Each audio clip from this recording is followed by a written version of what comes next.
Although the real estate market has slowed down almost everywhere, inventory is still historically low. I'm going to give you 3 reasons why that is coming up next.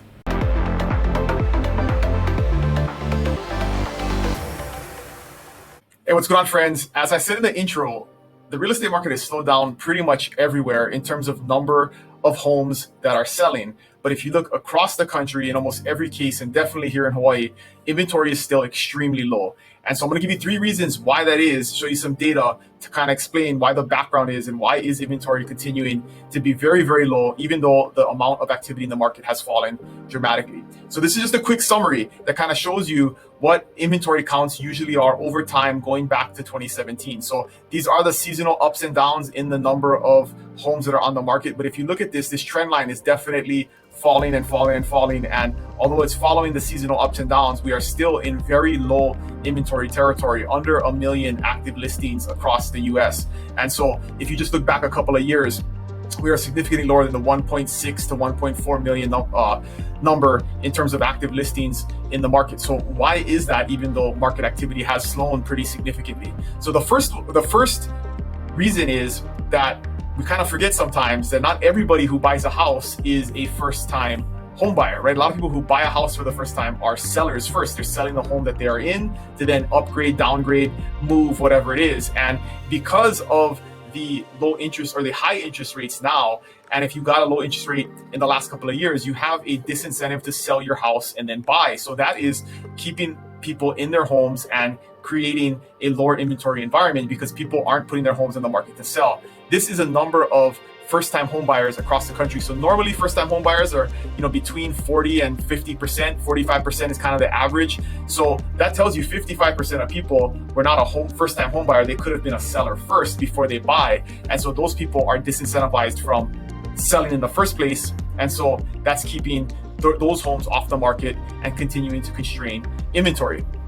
The second reason, and we've talked about this before, but we are way behind on new home construction in America. And so this is the average annual units completed of new homes being built in America. And if you look at the run-up in 2006-07, there were record numbers of new homes being built. This is one key indicator that we are not in the same type of market that we were back then in the last crash. But if you look at right now, we have been in historically low, 14 years straight below average, the historical average number of new homes being built. And we're just getting back to that average number. So we are way behind on new homes being completed. So brand new inventory has fallen way behind.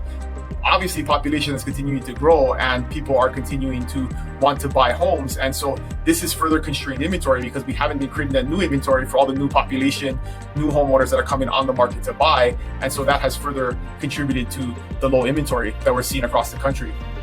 And then reason number 3 is, this is a very interesting one, the number of investors in the market, right? People buying investment properties, big venture capital firms buying rental properties has increased pretty dramatically in the last couple of years.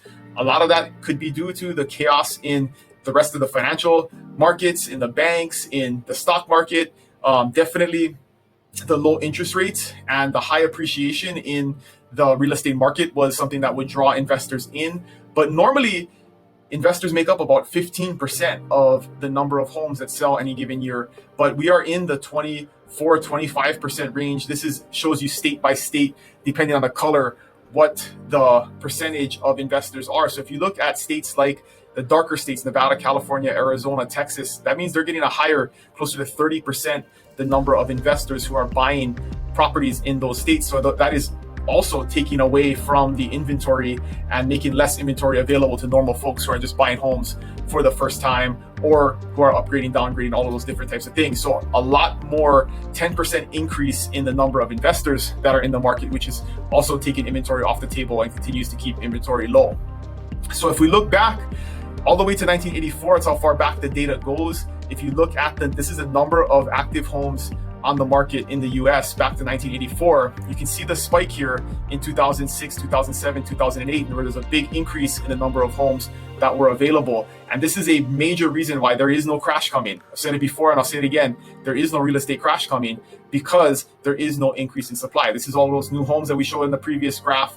This is what caused a huge surplus in the market that does not exist today. We are down below 1 million active homes on the market, and we are a long ways away, 500,000 to a million short of normally historical numbers, and the population today is much greater than it was in 1984. So even if we were to get back to those 1984, 1990 type of numbers, we would still be far behind the number of homes that we need to keep up with the demand in America. And so that's what's going to continue to stabilize prices. We're seeing prices pretty much stable, sometimes rising still a little bit, a couple percent. There's some markets where it's maybe down a couple of percent, but we are not going to see the type of 20% fall off the cliff like we saw back in 2008 because of inventory. So inventory continues to be extremely low. We're definitely feeling that here in our local market, and it's just a matter of being prepared, being ready. If you are in the market to buy, you got to be completely well qualified, be pre-approved, not even qualified, and just be ready to pull the trigger quickly and make a decision quickly, because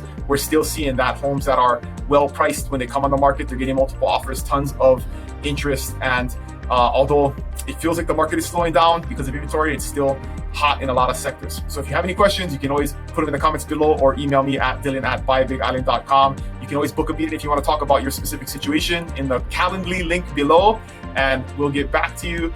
Thank you guys for watching. I'll see you guys next week. Aloha.